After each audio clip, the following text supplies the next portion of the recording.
ही ॿियो दफ़ो पहिरीं जेका रैली हुई उहा हाला में प्रेस क्लब ते कढी वई हुई। अॼु हीअ रैली जेका आहे मंशात जे ख़िलाफ़ सईदाबाद प्रेस क्लब ते कढी वई आहे। मटियारी ज़िलो मंशात जो गढ़ बणिजी चुको आहे।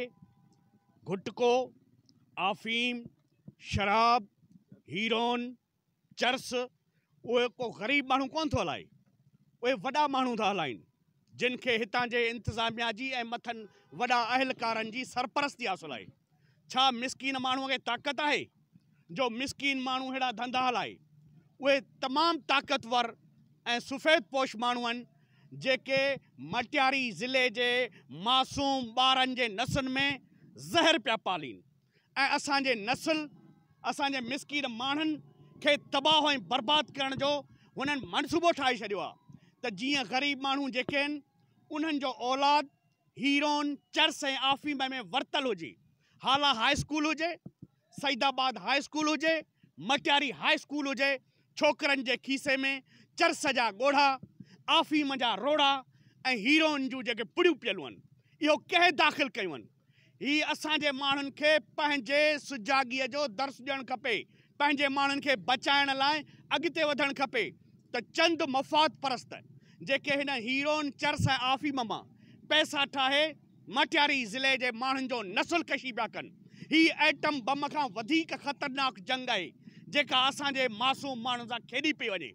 उन करे अशरफ हिकिड़ो आवाज़ उथारियो आहे, अशरफ खुमान ही आवाज़ उथारियो आहे ऐं मटियारी ज़िले जो हर माण्हू अशरफ जे आवाज़ में आवाज़ मिलाईंदो। असां हिन तहरीक खे मज़लूम माण्हुनि जे निजात जी तहरीक था सम्झूं त जेके माण्हू असांजे बचनि जा वेरी हुजनि, नसुलनि जा वेरी हुजनि, उन्हनि माण्हुनि सां जंग थींदी, उन्हनि माण्हुनि सां झेड़ो थींदो, उन्हनि माण्हुनि खे हर महाज़ ते शिकस्त ॾींदासीं। छो त असां पंहिंजे नसुल खे तबाह थियणु नथा ॾियूं। ही पंहिंजा ॿार त अमेरिका लंडन में पढ़ाइनि था, पर असांजे ॿारनि खे आफ़ीम ऐं हीरोइन जहिड़ो ज़हर सप्लाई था कनि।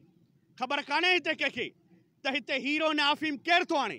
ग़रीब माण्हू हलाईंदो त हथ कड़नि जे नज़र थी वेंदो, पर ही ताक़तवर माण्हू आहिनि। तव्हांखे ख़बर आहे त अॻे जेके माण्हू हीरो ने आफ़ीम हलाईंदा उहे सेनेटर हूंदा, क़ौमी असेंबली जा मेंबर हूंदा। ही को ग़रीब माण्हू जो कमु न आहे। इन करे सिंध जे माण्हुनि खे सुजाॻ थियणु खपे।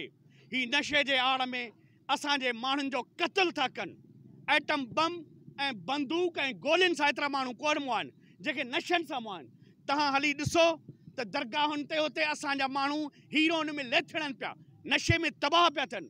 इन करे हीअ जदोजहद जेका आहे उहा शुरू थी आहे हाला खां, अॼु सईदाबाद पहुती आहे, सुभाणे मटियारी ज़िले जी हूंदी, भिटशा हूंदी ऐं सॼी सिंध जे माण्हुनि खे सान्यहमंदनि खे आउं अपील थो करियां त हिननि बेज़मीर ऐं वेकाऊ जागीरदार ऐं भोतारनि जे ख़िलाफ़ उथी खड़ा थियो जेके तव्हांजे नस्ल खे तबाह करण लाइ अॻिते वधिया आहिनि। सभिनी सहाफ़ियुनि खे, सान्यहमंदनि खे पंहिंजे बचनि खे बचाइण जे लाइ हिन जंग में शामिलु थियणु खपे।